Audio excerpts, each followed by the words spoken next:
اور گانا صرف میں ایک سن پائی شعیب. وقت ہوتا تو اور سن لیتے, کسی اور دن بٹھائیں گے اور گانے سنوائیں گے آپ کو بھی اور آپ کو بھی. ابھی بریک لیتے ہیں, واپس آتے ہیں. Stay with us.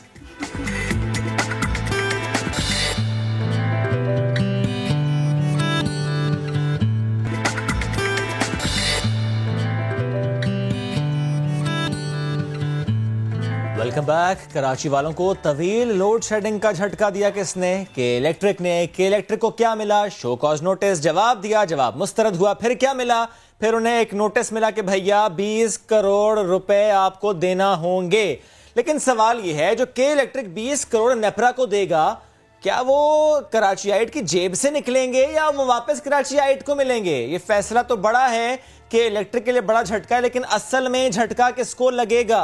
الیکٹرک کے لیے ہے, ہمارے لیے ہے. ہمارے لیے. یہی ہم سوال لے کر چلتے ہیں اپنے نمائندے وہاب کامران کی جانب. وہاب, 2 سوال. پہلے تو مجھے یہ بتا دیں, یہ تو ایک جھٹکا ملا کہ الیکٹرک کو, لیکن اگر پچھلے 5 سال کی ہم بات کر لیں, پچھلے 5 سال میں کتنی بار کے الیکٹرک کو اس مد میں جرمانہ ہوا یا کسی اور مد میں بھی جرمانہ ہوا, یہ بتائیے گا. اور ساتھ ہی آپ جو جرمانہ عائد ہوا ہے, کیا یہ کے الیکٹرک جب نیپرا کو دے گا تو ہماری ہی جیب سے نکال کر دے گا یا وہ نیپرا ہمیں واپس کرے گا؟ کیونکہ بھگتا ایک صارف نے ہے, وہ نیپرا نے نہیں بھگتا, وہ عمران خان صاحب نے نہیں بھگتا, وہ کراچیائٹ نے بھگتا ہے. شعیب, جہاں تک سوال ہے کہ یہ بوجھ پڑے گا کس پر, یقیناً کمپنی نے ہی یہ پیسے ادا کرنے ہیں, لیکن کمپنی یہ پیسے دے گی نہیں. جیسا کہ آپ بھی پوچھ رہے تھے کہ یہ کمپنی پیسے دے گی, کس کو دے گی, کیسے دے گی. کمپنی نہیں دے گی یہ پیسے, کیونکہ ہم نے گزشتہ 5 سال کے دوران دیکھا ہے کہ جب بھی جرمانہ کیا گیا اتھارٹی کی جانب سے کہ الیکٹرک کو, تو وہ سٹے لے لیا گیا عدالت سے اور معاملہ وہیں پر ہی رک چکا ہے. تو اس وقت بھی جو گزشتہ دنوں 4-5 دن پہلے نیپرا نے کہ الیکٹرک کو جو جرمانہ کیا ہے 20 کروڑ کا, اس بارے میں بھی یقیناً یہی کہا جا رہا ہے کہ یہ پہلے عدالت سندھ ہائی کورٹ سے ہی عموماً یہ سٹے لیا جاتا ہے اور اس کے بعد معاملہ وہیں پہ رک جاتا ہے. I'm sorry to interrupt, لیکن یہ 5 سال میں جو آپ بتا رہے ہیں کہ جب بھی جرمانے عائد ہوئے وہ سٹے لے لیا گیا, کتنا جرمانہ عائد ہوا, کتنی بار ایسا ہوا؟ شعیب, گزشتہ 5 سال کے دوران 6 مرتبہ اتھارٹی نے کہ الیکٹرک کو جرمانہ کیا ہے مختلف وجوہات کی بنا پر, اور یہ 27 کروڑ 60 روپے کی رقم بنتی ہے. 27 اگست 2020 کو 20 کروڑ کا جرمانہ کیا گیا. 10 دسمبر 2019 کو 5 کروڑ کا جرمانہ کیا گیا نیپرا کی جانب سے کہ الیکٹرک پر. 31 اکتوبر 2018 کو 20 لاکھ روپے جرمانہ ہوا کہ الیکٹرک پر. 27 ستمبر 2018 میں 2 مرتبہ جرمانہ ہوا, اور 27 ستمبر کو 50 لاکھ روپے کا جرمانہ کیا گیا. 24 مارچ 2016 کو 1 کروڑ روپے کا جرمانہ ہوا. اسی طرح 22 جنوری 2015 کو بھی 1 کروڑ روپے کا جرمانہ عائد کیا گیا کہ الیکٹرک پر نیپرا کی جانب سے. اور یہ جرمانے ہیٹ ویو, لوڈ شیڈنگ, ترسیلی نظام کی خرابی اور کرنٹ لگنے کے واقعات کی بنا پر نیپرا نے عائد کیے الیکٹرک پر. یہ جو کرنٹ لگنے کے معاملات ہیں, اس میں ایک تو یہ کہ ان کو جرمانہ بھی کیا گیا, دوسرے یہ کہ پھر کچھ ہوا بھی, آگے کچھ کام بھی ہوتا ہے اس سلسلے میں نظر آیا؟ نہ وہاں سے کوئی پوچھے گا نہ یہاں سے کوئی بتائے گا. نیپرا تو کرن مطمئن نہیں ہے اس صورتحال پر, کیونکہ نیپرا کی اسٹیٹ آف انڈسٹری رپورٹ میں بھی کہ الیکٹرک کے بارے میں بار بار یہ کہا گیا ہے کہ الیکٹرک نے وہ سرمایہ کاری نہیں کی گئی جو کہ درکار تھی, کمپنی نے کرنی تھی گزشتہ 10 سال کے دوران ترسیلی نظام کو اپ گریڈ کرنے میں. یہی وجہ ہے کہ بار بار جب بھی کراچی میں بارش ہوتی ہے تو کرنٹ لگنے کے, اس سال بھی گزشتہ دنوں جب بارشیں ہوئی کراچی میں تو کرنٹ لگنے کے واقعات پیش آئے, اور کہ الیکٹرک ہمیشہ یہی بہانہ بناتی ہے, جواز بناتی ہے کہ جو سیوریج سسٹم ہے وہ ٹھیک نہیں ہے, جس کی وجہ سے جو ہے وہ ترسیلی نظام, وہ بہانے اپنی جگہ. وہاب, 2 باتیں. ایک تو یہ, یعنی یہ کلیئر آپ بتا رہے ہیں کہ جب بھی جرمانہ ہوا, اگر اس مد میں ہوا ہے کہ کسی کی جان گئی کرنٹ لگنے سے, اور جو جرمانہ عائد ہوا کہ الیکٹرک نے وہ جرمانہ ان فیملیز کو نہیں دیا. اور دوسری بات یہ کہ جرمانہ عائد ہونے کی خبر کے بعد ایک خبر آتی ہے کہ بجلی مہنگی ہوگی. یہ جو فیصلہ ہوتا ہے کہ بجلی مہنگی ہوگی, یہ اسی لیے ہوتا ہے کہ جرمانہ دیا جائے گا کیونکہ جرمانہ لگا ہے ہم پر, وہ الگ بات ہے جرمانہ پھر بھی دینا نہیں ہوتا, لیکن لنک ہے اس کا؟ نہیں شعیب, جرمانے کا ٹیرف سے تو کوئی لنک نہیں ہے. جرمانہ الگ ایک سبجیکٹ ہے جو کہ نیپرا ایکٹ کے تحت عائد کیا جاتا ہے مختلف کمپنیوں پر, جیسا کہ ابھی کہ الیکٹرک کا ہم ذکر کر رہے ہیں. تاہم جہاں تک آپ کمپنسیشن کی بات کر رہے ہیں تو یہ 20 کروڑ روپے یا 5 کروڑ یا جتنا بھی جرمانہ ہے یہ ان متاثرین کو نہیں دیا جاتا, یہ نیپرا قومی خزانے میں جمع کرایا جاتا ہے اور کمپنی نے ڈائریکٹ نیپرا کو ہی یہ جرمانہ جمع کرانا ہوتا ہے. نہیں تو متاثرین کو کچھ نہیں ملا وہاب، کیونکہ یہ تو طے ہوا تھا ان متاثرین کو کہ الیکٹرک پیسے دے گا، لیکن نہیں دیا گیا. جہاں تک ہماری معلومات ہیں شعیب نہیں دیا گیا. ٹھیک ہے وہاب ساتھ رہیے گا، وہاب ساتھ رہیے گا. ہم بات کریں کہ الیکٹرک کی، اور ہمیں جوائن کریں سابق نائب چیئرمین نیپرا فضل اللہ قریشی صاحب بھی، ان سے بھی ہم اس سے متعلق بات کریں گے.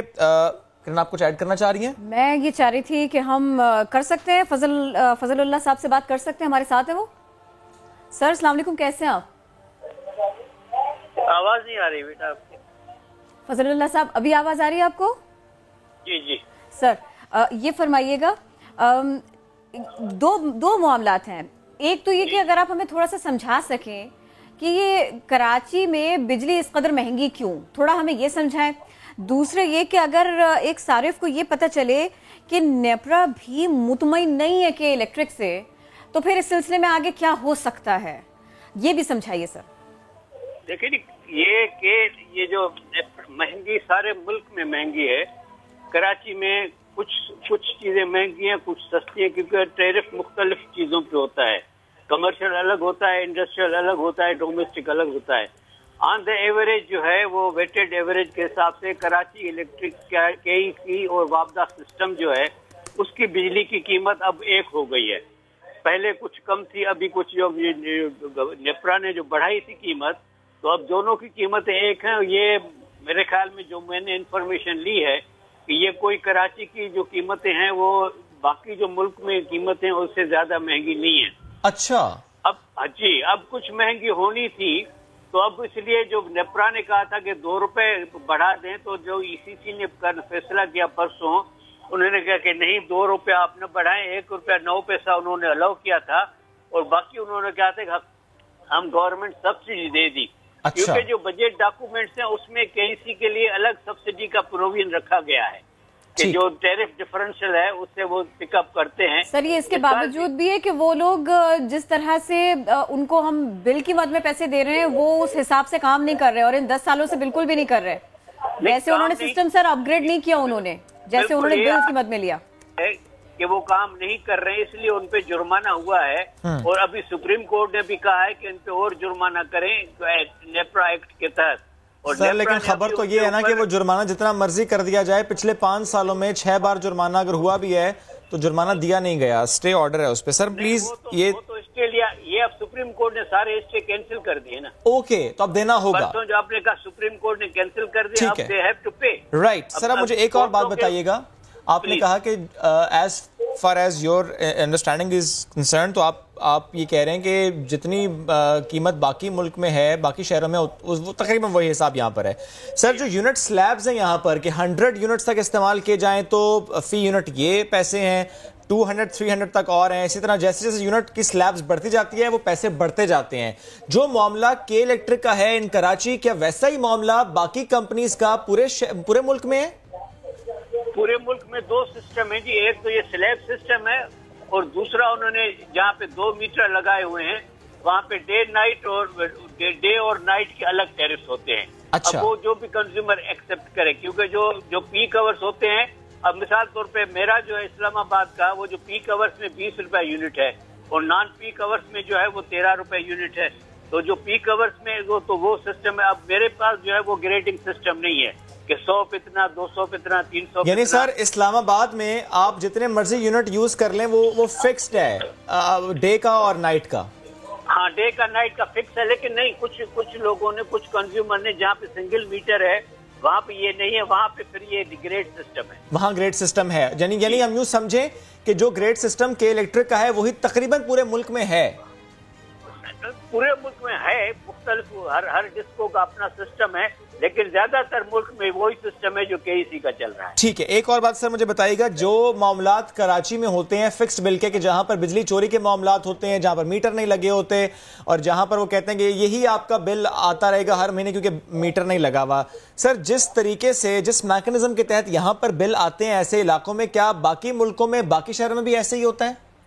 جی ہاں، بہت کمپلینٹس ہیں. جو اگر آپ اپنے جو آپ کے پڑوسی سسٹم جو حیدرآباد کا ہے، ہیسکو کا ہے، جو سکھر کا ہے وہ اس سے بھی زیادہ ورسٹ ہے. اچھا. وہاں پہ ان کو ڈیٹیکشن بل لگا لیتے ہیں اور وہاں پہ 12 گھنٹے لوڈ شیڈنگ ہوتی ہے. انفارچونیٹلی اب ہمارا جو میڈیا کا جو سسٹم ہے, ہم کراچی کو ٹھیک ہے وہاں پہ بڑے پرابلم, لیکن اگر کراچی سے باہر نکل کے آپ دیکھیں گے, آج بھی میرے پاس ایک سرکولر تھا جس میں شکارپور میں 16 گھنٹے کی لوڈ شیڈنگ ڈکلیئر کی گئی تھی اور سکھر میں 12 گھنٹے کی لوڈ شیڈنگ ڈکلیئر کی گئی تھی. اور یہ کنٹینیوسلی ان علاقوں میں لوڈ شیڈنگ ہو رہی ہے اور اس کا سبب یہ ہے کہ ان علاقوں میں بجلی کی چوری زیادہ ہے, یعنی کہ لاسز زیادہ ہیں. تو اس لیے وہ سسٹم کالے کہتے ہیں اگر ہم 24 گھنٹے بجلی دیں گے تو ہمارے لاسز ڈبل ہو جائیں گے. اب ان کو اس طریقے کی سزا دے رہے ہیں بجائے اس کے کہ ان کو سسٹم امپروو کریں, ریکوریز کریں. انہوں نے لوڈ شیڈنگ کی رکھی ہے, لیکن انفارچونیٹلی یہ بہت برا ہو رہا ہے. اور اب تو کراچی میں اور خراب ہو گیا سسٹم, آپ نے دیکھا حالیہ بارشوں میں. سر ایگزیکٹلی یہی پوچھنا چاہتی تھی میں. سر آپ دیکھیے نا, لائن لاسز ہے, بجلی چوری ہے, پھر اس کے بعد میں اوور بلنگ بھی ہو جاتی ہے. یہ پھر آپ دیکھیے نا سچویشن ساری کی ساری آپ کے سامنے ہے. لوگوں کو 2 چھینٹے نہیں پڑتے اور کرنٹ لگنے کی وجہ سے ہلاکتیں ہوتی ہیں, جانے جاتی ہیں لوگ. سر اس سب کی وجہ سے لوگوں کو یہ لگتا ہے کہ الیکٹرک کے صارف کو یہ لگتا ہے کہ کے الیکٹرک پر کسی کا زور نہیں چلتا اور کے الیکٹرک کا زور سب پہ چلتا ہے. تو سر کے الیکٹرک کی صارف کی امیدیں جائز ہیں کیونکہ وہ انہوں نے اچھے دن دیکھے ہیں. اب کے الیکٹرک اور دوسرا یہ ہے کہ کے الیکٹرک پرائیویٹ ہو گیا ہے, اس کی وجہ سے اس کی رسپانسبلٹی زیادہ ہو سکتی ہے کیونکہ اب جب پرائیویٹ ہو گیا تو ان کو ساری چیزیں حل کرنی ہے جو ان کی شرط تھی. جب گورنمنٹ نے ان کو ہینڈ اوور کیا تھا تو انہوں نے کہا تھا 96 میں کہ ہم $200 بلین کی انویسٹمنٹ کریں گے, جو انویسٹمنٹ انہوں نے ابھی تک سسٹم میں نہیں کیا ہے. وہ تارے ویسے ہی لٹک رہی ہے اور اسی وجہ سے ان کے اوپر جرمانہ بھی ہوا ہے. وہ پروفٹس بنا رہے ہیں لیکن واپس نہیں کر رہے ہیں. بالکل ایسا پروفٹ تو بنا رہے ہیں, ان کے اپنے ڈاکومنٹس یہ بتاتے ہیں. سر لیکن مجھے یہ بھی بتائیے گا, کیونکہ میرا ہر سوال جو ہے وہ یہی ہے کہ جو کے الیکٹرک میں ہو رہا ہے کیا ویسے ہی معاملہ باقی شہروں میں ہوتا ہے, باقی سروس پرووائڈرز بھی ویسا ہی معاملہ رکھتے ہیں؟ تو مجھے یہ بتائیں کہ جتنی سبسڈی گورنمنٹس کی طرف سے ماضی میں بھی اور اب بھی کے الیکٹرک کو دی جاتی رہی ہے, جتنی نوازشات کے الیکٹرک کے ساتھ رہی ہیں, سر وہی نوازشات باقی کمپنیز کے ساتھ بھی رہی ہیں حکومتوں کی؟ نہیں, باقی کمپنیوں میں کیا ہوتا ہے وہ ٹیرف ڈفرینشیل ہوتا ہے کیونکہ ہر کمپنی کا ٹیرف الگ بنتا ہے جب نیپرا ٹیرف نکالتا ہے. کیونکہ جہاں پہ لاسز اور چوری زیادہ ہیں, جیسے میں نے کہا کہ کوئٹہ, حیدرآباد, سکھر, ملتان, فاٹا کا علاقہ اور پشاور, یہاں پہ لاسز زیادہ ہے, ان کا ٹیرف بہت بنتا ہے. لیکن جو باقی اچھی کمپنیاں ہیں جیسے فیصل آباد ہے, اسلام آباد ہے, لاہور ہے, وہاں پہ لاسز کم ہے تو گورنمنٹ پھر اس کو ایک ہی ٹیرف رکھتی ہے. اور لیکن اس سسٹم ایک ہی ہے, این ٹی ڈی سی اور پیپ کو چلاتا ہے, اس کو اس مد میں سبسڈی دیتے ہیں. اب میں آپ کو بتاؤں کہ لاسٹ ایئر جو وابدہ کی سبسڈی سسٹم کو دی گئی وہ 201 ارب روپے کی تھی, اور جو بجٹ میں تھا اس سال بجٹ میں جو 124 ارب روپے ہے, اور صرف کراچی کی کمپنی کو لاسٹ ایئر جو سبسڈی دی گئی 59 ارب روپے کی ہے. سر ایک بات بالکل کوئکلی, بالکل جلدی سے مجھے بتائیے گا, یہ آپ اگر وزٹ بھی کریں کبھی کراچی کا تو جو لوگ بل دے رہے ہیں ان کے یہاں بجلی نہیں ہے, جو بل نہیں دے رہا جس کے یہاں کنڈا لگا ہوا ہے اس کو کوئی پوچھنے والا نہیں ہے. چوری 4 لوگ کریں, سارا ایریا سزا بھگتے. سر یہ جسٹیفائیڈ ہے, یہ پالیسی ٹھیک ہے؟ نہیں, غلط پالیسی ہے. یہ تو ہم کہتے ہیں کہ اس کو ڈیٹیکٹ کرو. اب تو کنڈے کراچی میں کس حد تک کم ہو گئے ہیں, کچھ انہوں نے کچھ انسولیشن وائرس لگائی ہیں, لیکن یہ اس مد میں اور کام کرنے کی ضرورت ہے. پورا جو بجلی کا سیکٹر ہے جی, یہ صرف کراچی کے ساتھ نہیں اور بھی زیادہ ہے. اور میں کہتا ہوں کہ یہ ہر جگہ ہر ملک میں ایسا اور اس سارے سسٹم کو ٹھیک کرنا ہوگا. لیکن sir coming back to the basic question, بالکل آپ صحیح فرمایا, coming back to the basic question, یہ جو جرمانہ عائد کیا گیا ہے جو کہ آپ بتا رہے ہیں کہ سپریم کورٹ نے باقی سارے اسٹے جو ہیں وہ مسترد کر دی ہیں, تو اب جو جرمانہ بھرے گی کے الیکٹرک نیپرا کو دے گی, سر وہ نیپرا یعنی قومی خزانے میں ہی جائے گا, وہ کراچی کے عوام کو نہیں ملے گا؟ ایک سوال ساتھ یہ کہ یہ جو جرمانہ بھریں گے یہ ہم سے ہی لیں گے یا خود ہی دیں گے؟ بیسیکلی یہ تو ان کو خود ہی دینا ہے, ان کے پروفیٹیبلٹی سے جائے گا جو وہ پروفٹ, کیونکہ یہ نیپرا اسیس کرتا ہے کہ کون سے خرچے دیے جائیں کون سے خرچے نہیں دیے جائیں. جب وہ ٹیرف ڈٹرمنگ کے لیے آتے ہیں نا, ان کے لاسز کی ایسٹیمیٹ کے سارے خرچے یہ وہ ساری چیزیں جاتی ہیں, تو جو وہ یہ کہتے ہیں کہ جی ہم نے تیل زیادہ خرچ کیا ہے, ہمارے خرچے زیادہ آیا, ہمیں گیس کم ملی ہے تو ہمیں جو ٹیرف دے دے زیادہ, تو لیکن وہ نیپرا کو دیکھنا پڑتا ہے